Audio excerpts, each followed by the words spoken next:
know, people are drawn to lines. Some people love green lines. Some people love fast lines. Some people like curvy lines. And well, myself, I've got a thing for dirty lines. Get your mind out of the gutter. These kind of dirty lines. But the kind of lines I don't like are the lines between the different materials that I've used in the construction of my limestone cliffs of my rock island of Palau. So whilst I mix up some coloured boat coat epoxy and blur the lines between the polyurethane and the Hebel, there's just one little thing I think you guys need to catch up on. And that's a little issue I had regarding a leak. So I found the leak and I've got myself a plan which is actually making me feel pretty positive now. I was a bit worried for a while. Luckily for me, the actual point where the water was seeping through, the pinpoint where it was seeping through, was about 2/3 the way up the tank. I found that by cutting a series of windows through the rear of the rock island, taking out the foam and looking for the saturation points in the actual plywood. And I could track it up until there was no more water seeping in. And I realized that that's where the moisture was coming from. I did have to cut a section of the stud out to actually identify the exact location. Like I said, it's about 2/3 the way up, and what I realized is I could actually drain the water down to a point where the fish are still happy. I threw some heaters inside the tank because obviously it's no longer circulating through the sump. You can see the actual hole itself now is actually fairly large. You could almost fit your finger through it. Now, it didn't start that way. It was an absolute pinpoint, but I decided to use a Stanley knife and pare away any of the damaged plywood that I thought, so that I would have a good epoxy patch to actually adhere to. I didn't want to have any semi-decomposed plywood there. I've got a sneaking suspicion that this pinpoint leak was happening from the very beginning, because the actual timber stud that's back there is so saturated. I've had a fan, you can probably hear it right now, there's a fan running down inside the island. It's been running and running and running. I've been using a heat gun to try and heat up that timber to suck out the moisture, and it's just taking a long time. So going ahead, what's the plan? I've got myself 15 mils of boat coat epoxy, which I am going to paint on to the surface of the front and also the rear of the plywood. I want to try and just wet the area out, pay particular attention to the end grain of that hole. I'm going to do 2 coats of that, wet on wet. After the second coat, I'm going to apply a plywood patch to the rear. I'll be using boat coat epoxy, which has been thickened with a filler powder. I'm going to be screeding some thickened boat coat epoxy into what will be a slight deficit through the front, wetting it down further, applying some actual fiberglass to the front, build up the boat coat epoxy wet on wet till I get probably about 5 coats in the front, 5 coats in the rear, and then I have to repack my timbers, install a secondary stud just as extra support, and then waterproof the interior of the rock island again. But at least I got a plan.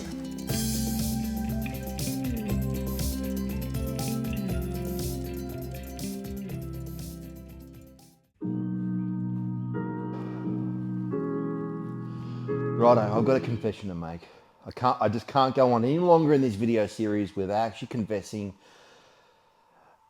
I actually not only had 1 leak, but I had 3.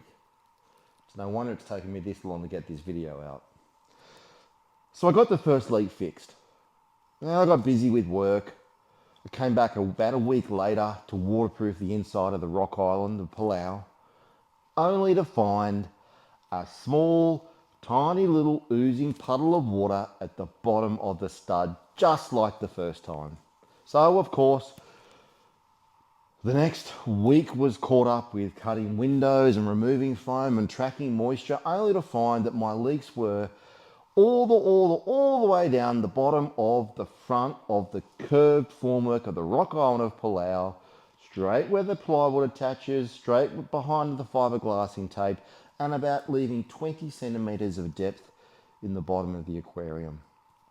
Needless to say, the fish weren't happy, and nor was I. Consequently, the leaks have been fixed now. Everything's happy days. But consequently, I've got an outbreak of marine velvet. I have been managing diseases and parasite control quite successfully for years now. But obviously the stress of draining and filling the aquarium took their toll on the fish. But I gotta say, it feels good to get that off my chest. So when people start thinking about planting out a paludarium, they're often thinking about reverting to plants such as these foliage plants that I've got in one of my greenhouses. These are the kind of large leaf plants that I send as a cut leaf down to the flower markets. And that's okay, but that's certainly not going to be the case for Palau Reef. My aim with Palau Reef is to try and get a sense of scale that occurs from having that scrubby vegetation, those trees, and not these large leaf luxurious plants that you see in an Amazon jungle. So I'm going to turn my back to all these sorts of foliage plants and instead look for plants that have got small leaves, plants that are a bit more inconspicuous and that would actually suit the aesthetic that I'm looking for. One of which is actually going to be this random hanging basket of a peperomia, which has been here for a long time because it doesn't tend to be a very good cut foliage, and I can chop it all up and spread it around the edges of my rock island, and that small leaf will look the part quite nicely. This is a plant which is actually growing on a rock island in Palau, and it's a pandanus plant. It's those spiny screw pines, I think is one of the common names. They get these prop aerial style roots that come down, but if I put this plant into my rock island, it's just going to look like a pandanus sitting on a in a pot. It's not going to give the sense of scale that I'm looking for. These guys don't look like much at all, and they've been neglected quite a lot, but they're actually a clerodendron, so I'm going to grab a couple of these. So sense of scale, I think, is one of the things that reef keepers don't spend a lot of time thinking about, particularly when they think they're aquascaping their aquarium. But regarding a sense of scale, it's the old big fish in a 6-foot tank. A sailfin tank in a 6-foot tank is going to look like a hippo in a bathtub in a year or two. A group of smaller fishes in a 6-foot tank is going to give a much more pleasing aesthetic. It's the same with choosing the plants. So if I was to choose bromeliads, calatheas, philodendrons, large leaf ferns or frond ferns, and orchids, and that might be fine if I've got a dart frog exhibit or an angle-headed dragon exhibit or a green tree python exhibit, where I'm specifically trying to showcase one particular animal. But in this case, I'm trying to give an aesthetic, an impression of a whole sort of part of the world.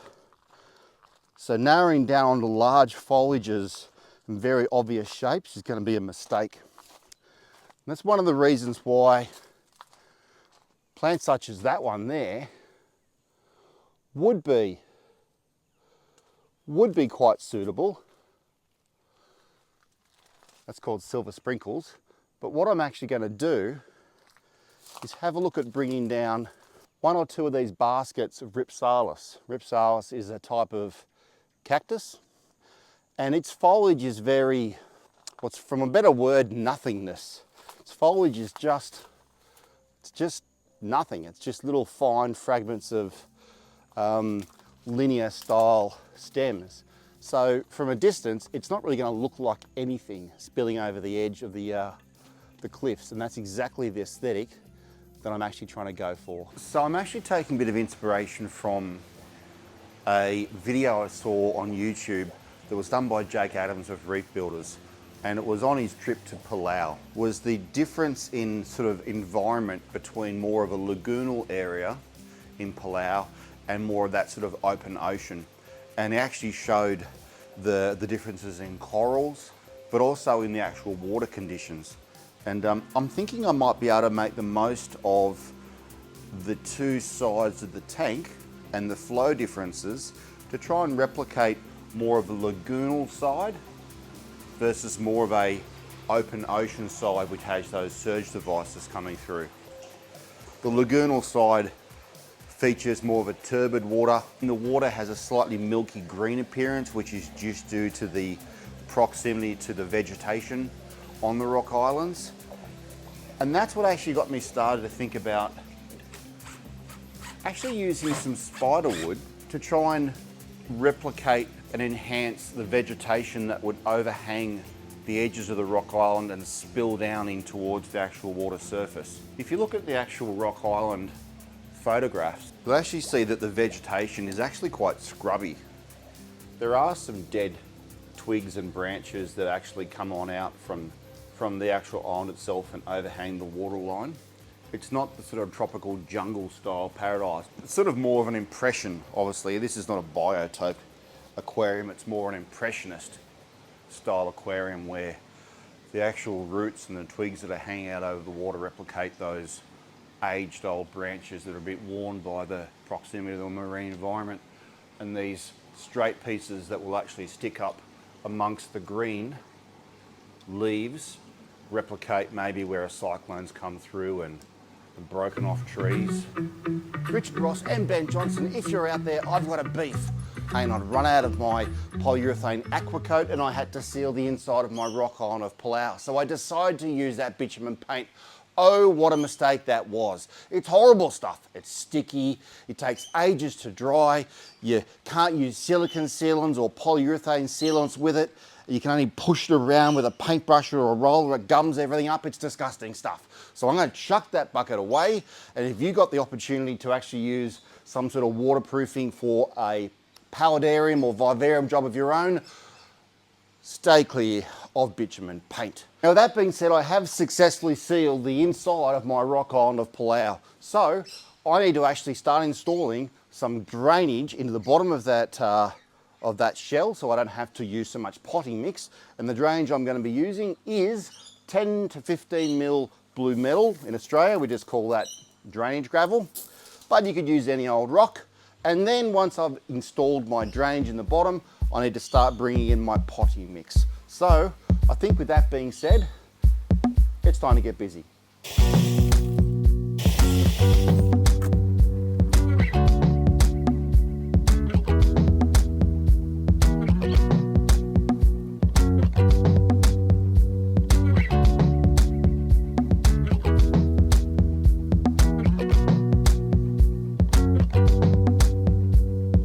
Potting mix that I've used here is a very free draining mix. In Australia, potting mixes tend to come in a couple of forms. The commercially available bagged forms are rubbish and they're reliant on a lot of hardwood sawdust and fines, and they decompose very quickly. The last thing I want in my rock island is for the potting mix to decompose quickly and for the entire organic component, which is on top of the gravel, to slump and go boggy. So I want a very long lasting free draining mix, which is akin to, like I'd say, is a hydroponic mix.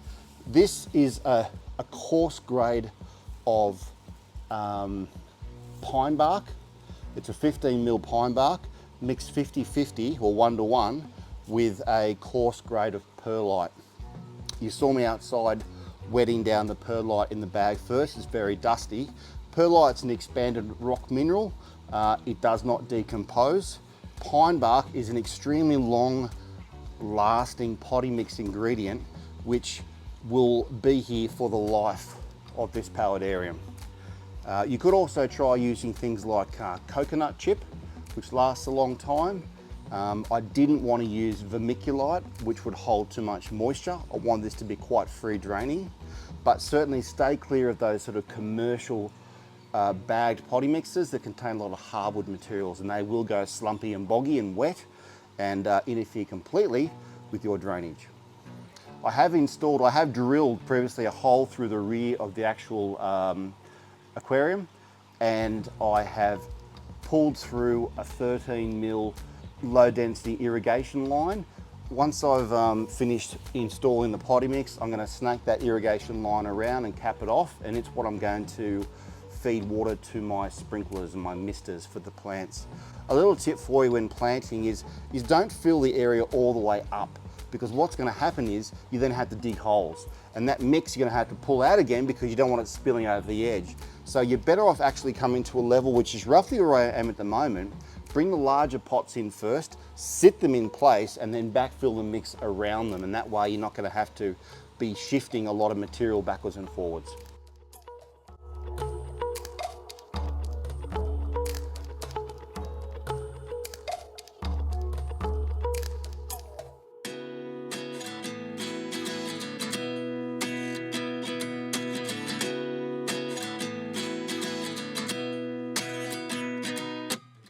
29 and I find myself wondering, what did happen to the last 10?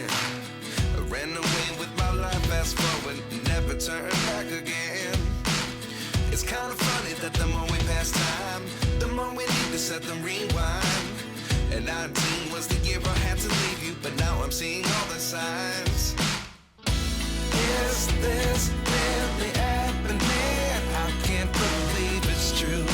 I'm just as surprised as you. Is this really happening? I can't be too sure, but one day I'll be yours again.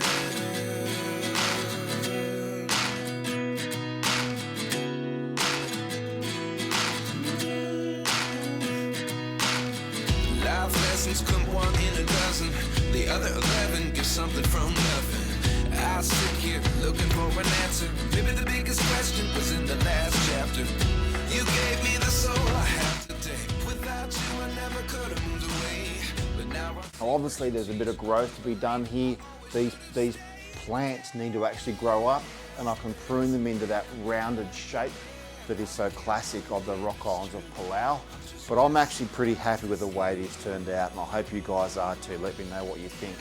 I do need to install some irrigation, some sprinklers into this rock island still. If you want to see me do a video which involves solenoid valves, irrigation controllers, RODI, and automatic water changes for freshwater systems, as well as the irrigation for the rock island and how it all works together, let me know down in the comments. Obviously there's a lot more still to come with Palau Reef. Monster, my Gymnothorax Isingtina moray eel needs to be moved across to his new warm water coral reef home.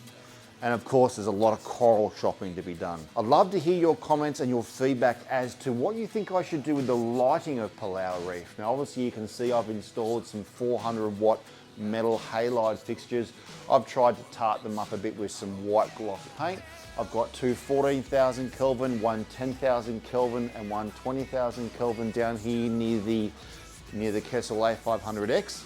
But let me know what you think I should do about the lighting, particularly in getting lighting into these areas around the front of the actual island itself. I'm thinking maybe some Orphec light bars, which are, from what I understand, fairly water resistant, tucked up underneath here. But let me know if you've got any experiences with that. Now, if this is the first video that you've seen in my channel, if you're new to my channel, I'm Adam. Thanks for watching.